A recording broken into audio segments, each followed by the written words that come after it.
Good evening. I'm John Batchelor. This is the John Batchelor Show. War fighting. Tom Joscelyn and Bill Roggio, the Foundation of the Defense of Democracies. They keep the Long War Journal, and we're reporting tonight on the savagery in two fronts, the vast battle theater between the Hindu Kush and the Atlantic Ocean. We focus now on the stage is Iraq. This is the civil war in Iraq launched after the exit of American troops and the supposed competence of the Iraqi army. That is not the case. The rise of the Islamic State, the taking of the city of Mosul, and pushing on towards the gates of Baghdad. Now, however, entering the fray is the Iranian Revolutionary Guards Corps. That's Tehran running the Baghdad government and pretty much sidelining the Iraqi army, using instead the Shia militias, very effective fighting forces around warlords, gang leaders. The Shia militia working with the Islamic Revolutionary Guard Corps, the IRGC, and elements, we're told, of American intelligence, American air. However, the fighting in Iraq has now reached a level of savagery. It's necessary to analyze who the audience is for increasingly violent videos that are being given out on the internet. Tom Joscelyn is here to explain one that is so violent and so unacceptable that they're not using it at the Long War Journal. It is quite carefully characterized as a snuff film, but it's on purpose. This has an audience, and it has a backstory. Tom, a very good evening to you. The execution, the mass murder of these four Iraqis, we're told that they're Shia militia or in some way related to the IRGC. Perhaps they are Al-Quds force. I don't know. There's no tag on their orange jumpsuits. But this violence on video, why is the Islamic State doing this? Who is it taunting? And what can we expect in coming days after this? Good evening to you, Tom. Good evening, John. Well, the Islamic State executed these four men in a brutal fashion. Basically, they hogtied them and hung them upside down from a scaffold as they burned them alive. And it's pretty horrific to watch, and we withheld the video from our audience because there's just no reason to show these men's deaths. They were, according to the Islamic State and according to the confessions in the video offered, members of the Popular Mobilization Forces, which is backed by Iran and the Iraqi government. The IRGC is heavily involved, as Bill has carefully documented, with the Popular Mobilization Forces. And the Islamic State killed these men in this fashion as retribution for the death of an Islamic State fighter just in the last few days, who was killed in the exact same manner. And in fact, this guy, he's known, nicknamed often as Rambo because of his huge hulking physique. His nom de guerre, alias, is Abu Azrael. He's known as the father of the angel of death. That's to give you some sense of who he is. He's a Shiite commander and a leader of the Imam Ali Brigades, which is part of the Popular Mobilization Forces, which are backed by Iran. And this guy, the father of the angel of death, Abu Azrael, had just released a video in which he executed one of the Islamic State's fighters in this manner. And what he does in his video, which is just as gory, if not more so, is he actually takes a sword and starts cutting into the jihadist's flesh as if he was shawarma. That's what he says on video. It's absolutely repulsive and grotesque in every way imaginable. So that's what motivated the Islamic State's particular use of this way of executing its victims. This is meant to be a retaliation. But where are they going with this, Tom? Because heretofore they've been fighting ground actions against each other. Are we now going to see, they've each got prisoners, are we now going to see this brutality matched video for video? This is what Bill and I have been warning about for a long time, that you can't back Shiite terrorists or Shiite extremists against Sunni terrorists and Sunni extremists and expect that to quell the violence or to actually be an effective bulwark against violence in the region. In fact, the effect is exactly the opposite. And what happens is that as Shiite terrorism and extremism spreads, or Sunni terrorism or extremism spreads, it fuels the other side of the coin. And that's exactly what you're seeing here with these dual videos, where basically each side of this in Iraq are basically trying to one-up each other and say, no, you're not going to intimidate us from the fight, we're going to intimidate you. And we're going to show you that we're willing to use even more grotesque, basically killing methods in order to try and intimidate you and your supporters. And that's exactly what's going on here. And so, unfortunately, I don't think this is going to stop anytime soon. I think this is basically something that's been going on for years and has certainly been exacerbated in recent months and is now really spiraled out of control. And so this is what's going to keep going on for the foreseeable future, unfortunately. Bill Roggio joins now. We move back to the stage of Afghanistan. Bill, you filed a report about the Taliban massing in northern Afghanistan to swear allegiance to the new emir, and you have a photograph. It looks like something, well, it's not unlike a Mad Max film here. We've got men with motorbikes, a lot of Japanese motorbikes, if I identify correctly from a distance. Not too many American motorbikes. I don't see any Harleys here. And behind them, an array of vehicles. Some of them are Humvees that have been converted into war wagons, just like Mad Max. Why are they here, Bill? What's this demonstration to show? Good evening, John. Yes, in addition to Humvees, you'll see Ford F-150 pickup trucks, which were supplied to the Iraqi police forces as well. Probably, I counted around 10 Humvees and another dozen F-150 pickup trucks. They're gathering in Kunduz province to swear allegiance to the new Taliban emir, because Mullah Omar, the Taliban finally admitted that Mullah Omar died in 2013. And you see hundreds and hundreds of fighters here, and it's not just the Taliban. It's the Islamic Jihad Union, elements of the Islamic movement Uzbekistan, which, by the way, it supposedly has sworn allegiance to the Islamic State. I think there's some fracturing, and we see some evidence of that in that video. And I'm told some Al-Qaeda fighters, operatives are there as well. They're gathered out in the open, in a town, flying, dozens of Taliban flags are flying.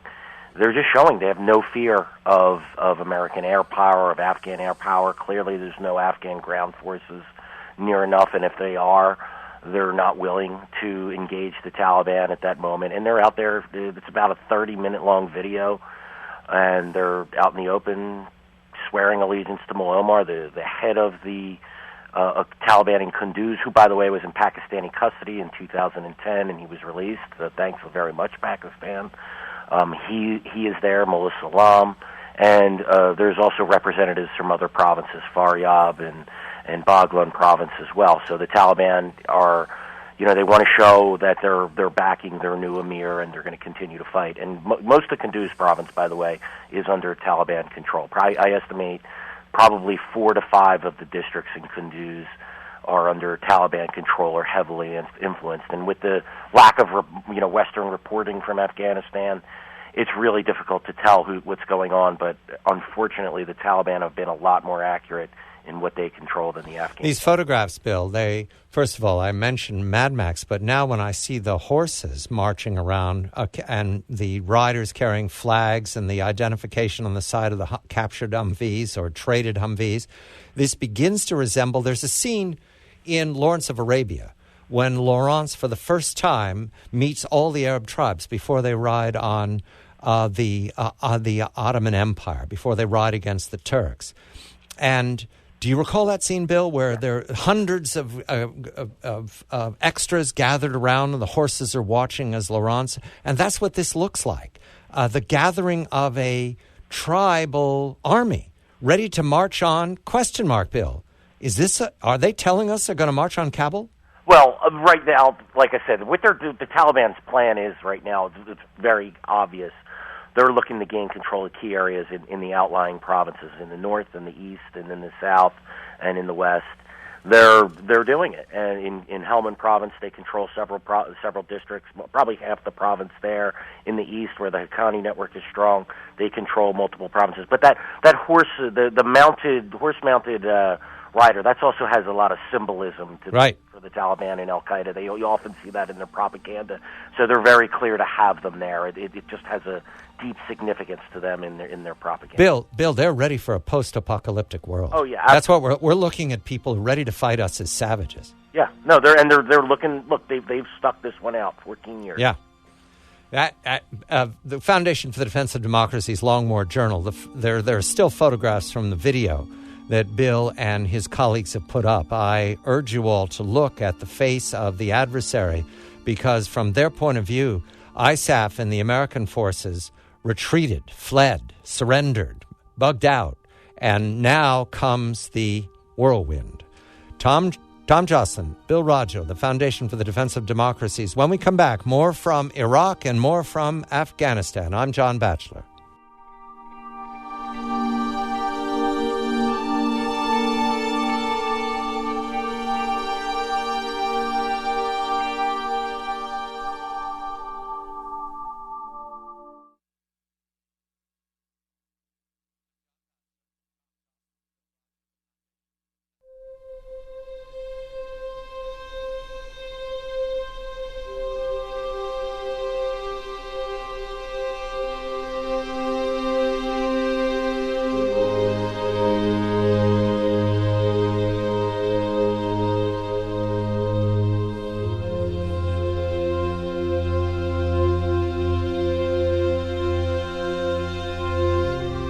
I'm John Batchelor, Tom Joscelyn, Bill Roggio, the Foundation for the Defense of Democracies. They keep the Long War Journal. Back to the Iraqi Civil War. Anbar Operations Command, 2 generals killed by suicide attacks. This is against the 10th Iraqi Army Division. Bill, the suicide bombers, I'm presuming they launched VBIED assaults here.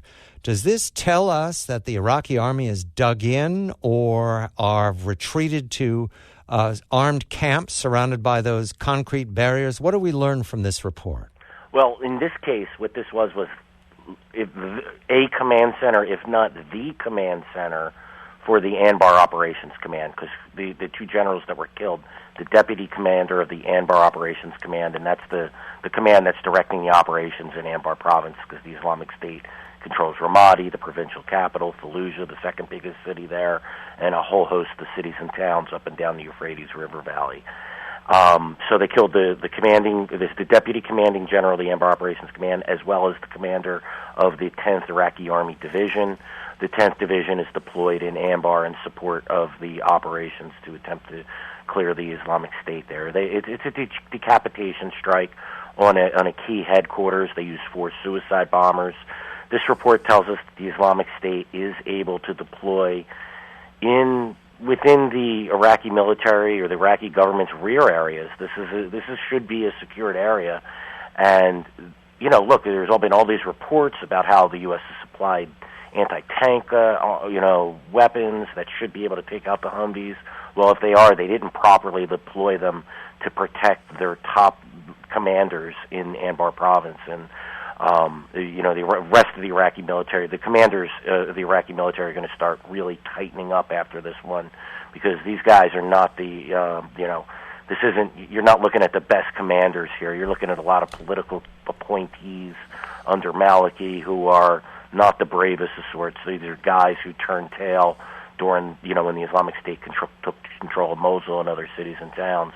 So you think they're going to think more about self-preservation and less about offensive operations. The vehicles they use, you've got a photograph of 3 of our former vehicles now in the hands of the Islamic State. They load these with high explosives, and they put one vehicle looks like they built a crude piece of concrete on the front of it so that you can't stop it, and then they just run them right into the command center. Is that how they do it? You couldn't stop these short of a major piece of artillery. Yeah, I mean, anti-tank missiles should be able to do it. Anything with the AT-4 missiles that the U.S. providing should be able to take these out, and so clearly they're either not being used or not being used properly. I've seen video of Iraqi troops using them, but who knows what's going on. And obviously one of them is going to breach the perimeter, and the rest are going to pour in and try and hit the headquarters buildings. That's very likely what happened here. It's a big failure for the Iraqi military. And we can expect more of this. It's a very successful raid. If you're doing decap with just a few vehicles, you can overwhelm the Iraqis. They must be frightened, Bill. I would be unless I could stop this. Yeah, look, one of the reasons why these types of attacks are just so terrifying is, you see someone who's coming at you who's just willing to blow themselves up, and it's unnerving. It was unnerving for American troops when they were stationed in Iraq. They fended off plenty of attacks like this, but American troops had talked about how terrifying these types of attacks are, and Iraqi troops are and the Shia militias are nowhere near well trained as the American troops. And so, yeah, it's a very effective terror/military weapon. And let's say, if they were just to do a regular assault, they'd lose 4 guys guaranteed. Well, they conducted a suicide operation and they lost 4 guys, and they killed the top 2 of the top generals in Anbar province. It's a real win for them. Tom, your general assessment of how the IRGC, the Tehran-directed IRGC, Soleimani, is running the war in the Iraqi civil war. Do we sense an overall strategy? It seems very anecdotal. No, they definitely have an overall strategy. I mean, I think, one of the dynamics in all this, which is really underestimated, is that as the extremism spreads, as the warfighting spreads, what happens is that a lot of these parts of society, both in Iraq and Syria, are basically driven into Iran's camp. And the radicalization of the Shiite population is something that basically benefits Iran's regional goals and revolutionary goals in the long run. And so, yes, the war fighting, the guerrilla warfare back and forth can cost them blood and treasure, and it certainly does. But by the same token, it basically radicalizes future generations and turns them into more pro-Iranian sort of thinkers and citizens. And this is something that really is dangerous in the long run. This is the sort of revolutionary game that they play. It's the same game that Al-Qaeda plays, Islamic State. They're all trying to basically figure out a way to have generations basically adhere to their ideology. And so that's something that I think basically when we talk about the warfare in Iraq and Syria, most people don't even understand why it is that Iran, for example, doesn't necessarily object to the spread of Sunni jihadism or extremism. I mean, at a certain point, they don't want them to overrun the Iranian assets or interests or bleed them too much. But by the same token, it benefits the Iranian revolution in the long run to have the threat of the Islamic State and others in Iraq and Syria. And Tom, following through on this, the Americans are still connected in some fashion to the IRGC. I have to believe that we were not present at this suicide attack. Our air elements would have stopped this. We just have to. I mean, there's no reason to believe we're present even with predators watching this because we could respond very quickly. We must be out of the area. Well, I mean, the bottom line is there's always a limit to what you can do if you don't have real skin in the game. And the problem here is that, the U.S., because of the lessons of the Iraq War, particularly the political elite and certainly the Obama administration, have banked their entire so-called strategy on the idea that they're not going to replicate anything approaching the Iraq War, where the U.S. invaded with a large number of troops and overthrew a regime. They basically are trying to do everything as sort of tit for tat, and that's basically what you're going to get is what you see right now, where there are some tactical defeats of the Islamic State. They lose some key leaders. They lose here and there. But over the long run, there's no evidence that they're anywhere close to a strategic defeat. And, in fact, all the intelligence assessments out of the U.S. intelligence community that have basically tried to downplay the number of fighters in Islamic State's command or their reach have all been proven wrong. In fact, we now know, I think empirically, it's a certainty that the number of fighters in Islamic State's camp, far dwarfs even the assessments up to late last year. I read from Bill Roggio's file on this. Suicide bombers from Western countries such as France, England, Germany, Belgium, Denmark, Australia, Algeria, Tunisia, Libya, Egypt, Morocco, Saudi Arabia, Kuwait, Jordan, Syria, Iran, Turkey, Afghanistan, Pakistan, Uzbekistan, Tajikistan, China, and Russia have carried out VBIED, suicide attacks, in Anbar province in Iraq. I'm John Batchelor. This is The John Batchelor Show.